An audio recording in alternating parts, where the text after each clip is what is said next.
প্রত্যেকটা মানুষের জীবনেই প্রয়োজন।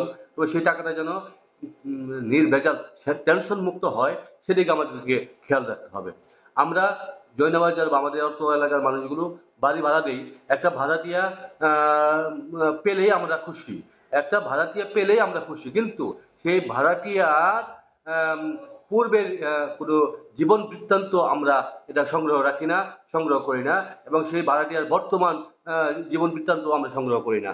তো আমাদের খুব জরুরি প্রয়োজন একজন ভাড়াটিয়ার পূর্বের জীবন বৃত্তান্ত এবং বর্তমান জীবন বৃত্তান্ত জেনে বাড়ি ভাড়াটা দেওয়া। তবে আমি আপনারা জানেন যে বিগত অনেক বছর যাবতই আমাদের পুলিশ বাহিনীর পক্ষ থেকে এই বিষয়ে বারবার নির্দেশনা দেওয়া হচ্ছে যে আপনারা বাড়ি ভাড়া দিবেন, অবশ্যই ভাড়াটিয়াদের জীবন বৃত্তান্ত এবং বায়োডাটা সংগ্রহ করে তাদের কাছ থেকে বাড়ি ভাড়া দিবেন। তো এই বিষয়টা আমরা কিন্তু গুরুত্ব দিই না।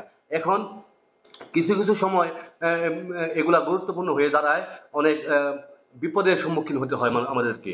তো এই বিষয়ে আজকে আমি আমাদের জয়বাজার এলাকার আশেপাশের যারা বাড়িটি আছেন তাদের কোন কোন বিষয়গুলো অবলম্বন করতে হবে এটা আমি আলোচনা করছি। প্রথমত, সকল ভাড়াটিয়ার নাম, পিতার নাম, মাতার নাম এবং পূর্ণ ঠিকানা সংগ্রহ করতে হবে। দ্বিতীয়ত, সকল ভাড়াটিয়ার জাতীয় পরিচয়পত্র অথবা জন্ম নিবন্ধন সংগ্রহ করতে হবে। ভাড়াটিয়াদের মধ্যে অভিভাবকদের নিজ স্থানীয় এলাকার ইউনিয়ন পরিষদের নাগরিক সনদপত্র সংগ্রহ করতে হবে। ভাড়াটিয়াদের নিজ নিজ পেশার তালিকা এর কর্মস্থান বা কর্মস্থল হইতে প্রাপ্ত আইডি কার্ড সংগ্রহ করতে হবে।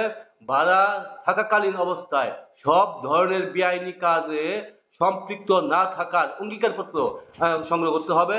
প্রত্যেক ভাড়াটিয়ার মোবাইল নাম্বার সংগ্রহ করতে হবে। এই বিষয়গুলো সংগ্রহ করে এই জিনিসগুলো হাতে নিয়ে আপনার একটা কপি, একটা বায়োডাটা তৈরি করে একটা ফাইল করে একটা কপি অবশ্যই আমাদের স্থানীয় জনপ্রতিনিধি যারা আছেন তাদের বরাবর অথবা একজন এই ফাইলগুলো থানায়, আমাদের নিকটস্থ থানায়, আমাদের শ্রীপুর থানায় আন্ডারে যারা আছেন শ্রীপুর থানায় অবশ্যই একটা ফাইল জমা দিয়ে রাখবেন। এটা হলো মূলত সঠিক পদ্ধতি বাড়ি ভাড়া দেওয়ার জন্য। এইটুকু যদি অবলম্বন করেন, নিঃসন্দেহে বলতে পারি কোনো বাড়িওয়ালা কখনোই কোনো বিপদে পড়বেন না, ইনশাল্লাহ, যদি সে নিষ্পাপ হয়ে থাকেন। ধন্যবাদ। অবশ্যই শেয়ার করবেন এবং সকল বাড়িওয়ালাদেরকে জানার সুযোগ করে দিবেন।